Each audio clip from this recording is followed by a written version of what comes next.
अगर इंडिया की सिचुएशन देखें तो वो बड़ी एक समझ लें कि कुछ एम्बिगुअस सी नज़र आ रही है। उसकी दूसरी जानिब ये भी खबर है कि तैयारे के ज़रिए बड़ी ही छुपे तरीके से उन्होंने ये काम किया है कि तैयारा भर के बड़ी खेप जो है वो असलहे की वहाँ पर पहुँचा दी है, और यकीनी तौर पर वो तालिबान की मदद के लिए नहीं बल्कि अफगान सिक्योरिटी फोर्सेस की मदद के लिए है। तो उससे वो क्या हासिल करना चाहते हैं, क्या इंडिया का आगे प्लान है खित्ते के हवाले से, इस दो खबरों के हवाले से खासतौर पर मैं बात करना चाहूँगी। हिलाल साहब, पहले आपकी तरफ आते हुए, इंडिया की क्या स्ट्रैटेजी है हिलाल साहब? अफगानिस्तान में क्या चाहता है इंडिया? इंडिया चाहता है कि तालिबान ना आए।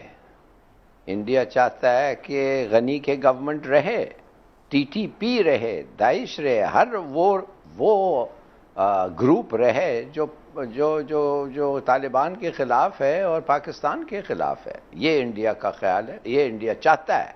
मगर मैं हैरान हूं कि इन कंदाहार के कॉन्सुलेट पे ऐसे माहौल में और अटैक्स तालिबान ने नहीं किया अभी तक। हालांकि वो तालिबान को पता होना चाहिए कि इंडियंस कर क्या रहे हैं, और जैसे आपने कहा अब फिर असला उन्होंने इस जहाज से भेजा है, वो जाहिर है तालिबान को तो नहीं देने के लिए ना, उनके दुश्मनों को देने के लिए। तो देखते हैं। मैं तो हैरान हूं कि तालिबान इतनी चुप है एक्चुअली। इमरान साहब, इंडिया को कोई किरदार मिलेगा? खुशखबरी हमारे लिए, माफ करिए, एक हमारे लिए खुशखबरी ये है कि वो टेररिस्ट जो हिंदुस्तान आर्म करता है, सपोर्ट करता है, उनको पैसे भेजता है, फंड करता है और शायद प्लानिंग भी कुछ हद तक करता है, वो टेररिस्ट जो है अब उनके लिए बड़ा मुश्किल हो जाएगा ये सब मदद हासिल करने के लिए। तो इंशाल्लाह जब वो कोशिश होगी फिर भी उन लोगों को मदद करने के लिए। Good point. लेकिन इमरान साहब, आपका क्या ख्याल है, आने वाले दिनों में आप भारत का कोई किरदार देख रहे हैं अफगानिस्तान में? देखिए, इंडिया ने $3 बिलियन की इन्वेस्टमेंट की अफगानिस्तान में। अब ये जो 2 C-130 तैयारे उसने असले से बढ़ के भेजे हैं वहाँ, इंडिया चाहता ये है कि जितने तालिबान के मुखालिफ ग्रुप हैं उनके साथ अपने जो मामलात हैं मजीद बेहतर करे, ताकि अगर वहाँ कोई ऐसी सूरत हाल बनती है जिसमें कोई बातचीत हो तो शायद उनके जरिए से उसका कोई रोल बन सके। अब वैसे भी अब अफगानिस्तान के अंदर जो थोड़ी बहुत इंस्टेबिलिटी, बल्कि अब तो अच्छी खासी हो गई, अफगान तालिबान ने कह दिया हमने 85% इलाके पर कंट्रोल हासिल कर लिया।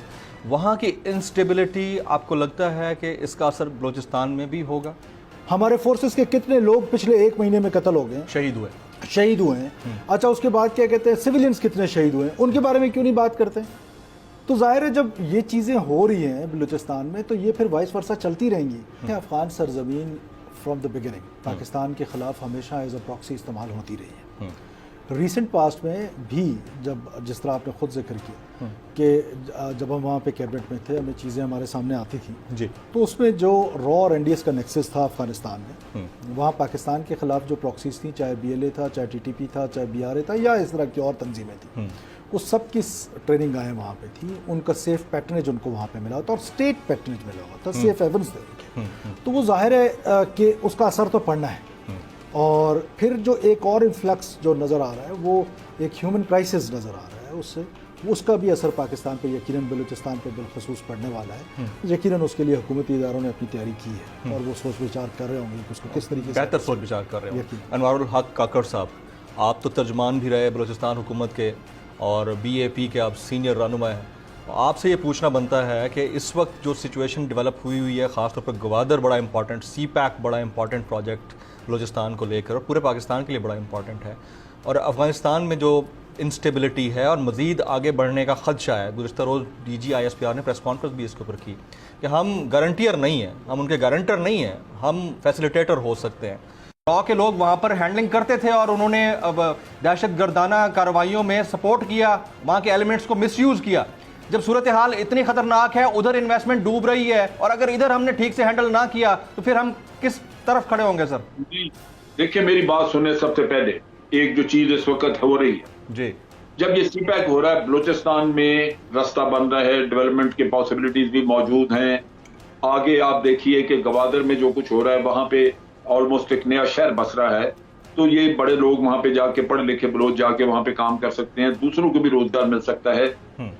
ये क्यों नहीं होने दे रहा है? अगर डेवलपमेंट इशू है तो फिर ये डेवलपमेंट तो हो रही है, उसके ऊपर आप कैसे हमला कर सकते हैं? यानी आप डेवलपमेंट रोकना चाहते हैं? सर, डेवलपमेंट इशू नहीं है, वो सेकेंडरी इशू है। असल इशू गद्दार लोग हैं जो कि बाहर बैठ के किसी के पैसे पे पल रहे हैं और यहाँ पे ये शैतानियत कर रहे हैं। वरना आप देखिए आम आदमी का क्या है। बस एक बड़ी ब्रेकिंग न्यूज़ आई है, बहुत ही इंपॉर्टेंट न्यूज़ है और ये इतनी इंपॉर्टेंट है कि ये वेट नहीं कर सकती थी।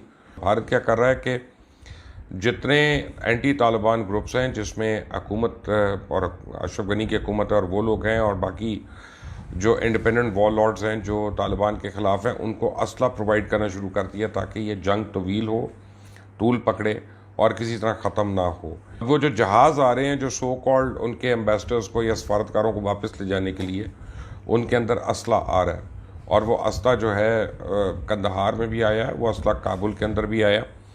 अब क्या कहते हैं कि C-17 नामी भारत के इन फौजी तैयारों पे 40 टन 122 mm के गोले थे और ये अफ़गानिस्तान पहुंचाए गए। अब भारत का एक ही मकसद देखा जा रहा है कि किसी तरह अशरफ गनी की हुकूमत ना सिर्फ बचे बल्कि अफ़गानिस्तान के अंदर नए सिरे से खाना जंगी शुरू हो सके और वो तवील अरसे रहे वहाँ पे।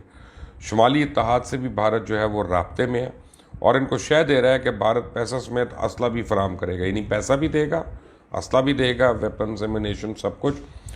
और इस सिलसिले में तो ये भी इतलात है कि अजीत देओल की अहमद शाह मसूद के बेटे से एक मुलाकात भी हुई है, बड़ी अहम मुलाकात हुई है और उसको तालिबान के ख़िलाफ़ अब वो फ्रंट फुट पे लेके आ रहा है, तैयार कर रहा है।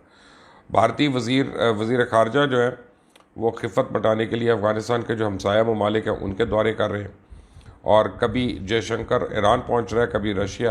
पहले भी रॉ के एजेंट अफ़गानिस्तान के अंदर बैठ के पाकिस्तान के ख़िलाफ़ जो है वो ऑपरेशंस कर रहे थे और आज भी वो अफगानिस्तान के अंदर खाना जंगी को तूल दे रहे हैं। पाकिस्तान की एक बार फिर टांगे कांपने चालू हो चुके हैं। उसे डर है कि हमारा सीपैक बंद होने वाला है और बलूचिस्तान में भी हरकतें तेज हो गई हैं। वो इन सब चीज का जिम्मेदार भारत को बतलाता है, मगर इससे कोसोदूर अपनी कमियां नहीं देखता कि उसकी क्या कमी है जिस वजह से बलूचिस्तान में ये उपद्रव चालू है।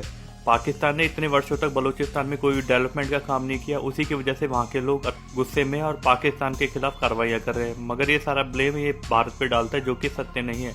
ये खुद की कमी है पाकिस्तान की और पाकिस्तान को इसे दूर करना चाहिए। अब पाकिस्तान को टेंशन नहीं है कि पूरे अफगानिस्तान का गेम बदलता जा रहा है और पाकिस्तान की वहाँ कोई अहमियत नहीं बची।